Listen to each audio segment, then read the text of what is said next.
The Crithian Imperial fleet materialized at the edge of Earth's solar system, with the arrogance of conquerors who had never known defeat. 300 warships, each the size of a small moon, hung in the void like predators circling wounded prey. For 2,000 years, the Crithian Empire had swept across the galaxy, subjugating species after species. Earth would be no different, or so they believed. Commander Vexthor stood on the bridge of the flagship Dominion's Fist, his 4 eyes gleaming with anticipation. "Deploy the intimidation protocol," he ordered. "Let these primitives witness the futility of resistance." On Earth, in the heart of the Terran Defense Command Center buried beneath the Swiss Alps, Jasmine Chen sat at her station, fingers dancing across holographic displays. At 28, she was the youngest strategic operations director in TDC history, her mind a perfect blend of tactical genius and creative thinking that had earned her the nickname the Oracle. "Ma'am, we're receiving their standard surrender demand," reported Lieutenant Harris from Communications. Jasmine's lips curved into a slight smile. "How predictable. Patch me through to Admiral Cole." Admiral Marcus Cole's weathered face appeared on her screen. "They don't know, do they?" he asked. "Not a clue," Jasmine replied. "The Crithians stopped gathering intelligence about us after their last scan 50 years ago. They still think we're using nuclear fission." Across the command center, Harry Morrison looked up from his engineering console, his bright green eyes sparkling with barely contained excitement. At 32, Harry was the mastermind behind humanity's greatest secret, the technology that would redefine warfare among the stars. "The quantum displacement grid is online, Jazz. All 7,000 platforms are synchronized and ready." Jasmine nodded. "Thank you, Harry. Let's show them what happens when you underestimate humanity." The Crithian fleet began its advance, moving with the methodical precision of an empire that had never needed to rush. They had conquered 400 worlds using the same strategy: overwhelming force, psychological intimidation, and the complete annihilation of any resistance. Vexthor watched Earth grow larger on his view screen. The blue-green planet looked peaceful, almost inviting. "Curious," he mused. "No defensive fleet. No weapons platforms. Perhaps they surrendered already." His tactical officer chirped nervously. "Commander, our sensors detect unusual energy signatures throughout the system." "They're irrelevant," Vexthor interrupted. "Begin the bombardment sequence." In the TDC, Jasmine's voice cut through the tension like a blade. "All stations, this is Oracle. Initiate Protocol Prometheus. Show them what humanity has become." Harry's fingers flew across his console, activating systems that had taken humanity 50 years of secret development. While the Crithians had spent those decades conquering, humanity had been innovating, pushing the boundaries of physics itself.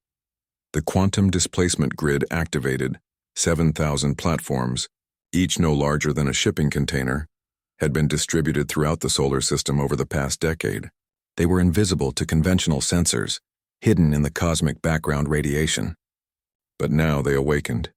Space itself began to ripple. On the Dominion's Fist, alarms screamed. "Commander!" Massive quantum fluctuations detected. The fabric of space-time is the universe bent.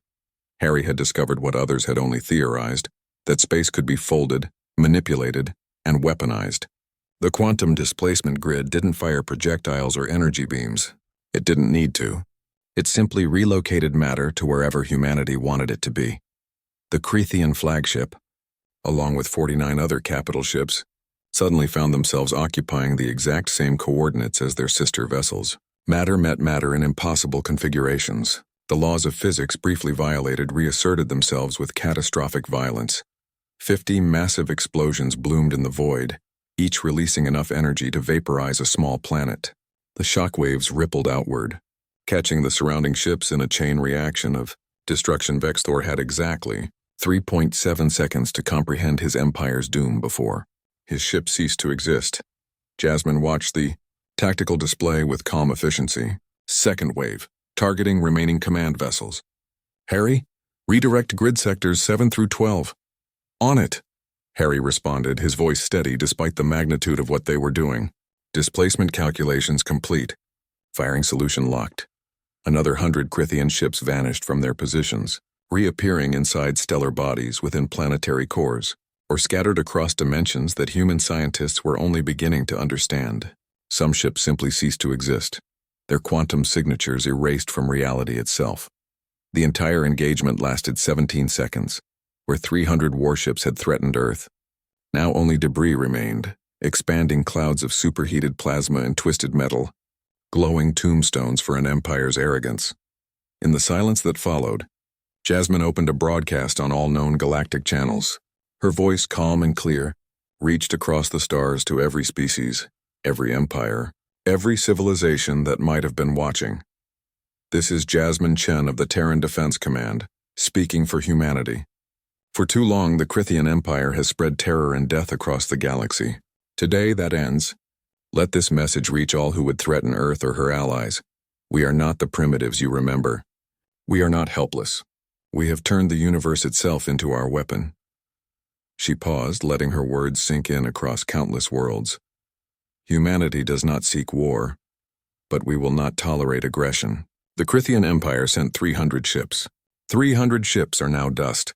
We erase them not in hours, not in minutes, but in seconds. Let that be a lesson to any who would follow their path. Harry leaned back in his chair, releasing a breath he hadn't realized he'd been holding. You know, he said quietly to Jasmine, we just changed the entire balance of power in the galaxy. Jasmine nodded, her expression thoughtful.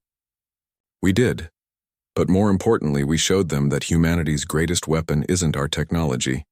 It's our ability to innovate, to adapt, to become more than anyone expects us to be. Admiral Cole's voice came through her earpiece, all defensive systems standing down. Congratulations, Director Chen. You and Morrison just saved Earth. No, sir, Jasmine replied, looking around at the hundreds of technicians, scientists, and soldiers who had made this moment possible. Humanity saved itself. We just pressed the button. Across the galaxy, the message was received. The Crithian Empire, mighty and ancient, had been erased in seconds by a species they had dismissed as primitive. Other empires reconsidered their expansion plans. Aggressive neighbors suddenly became diplomatic. And humanity, once overlooked, now stood among the stars as a force to be reckoned with. Earth had passed its trial by fire, and the universe would never see humanity the same way again.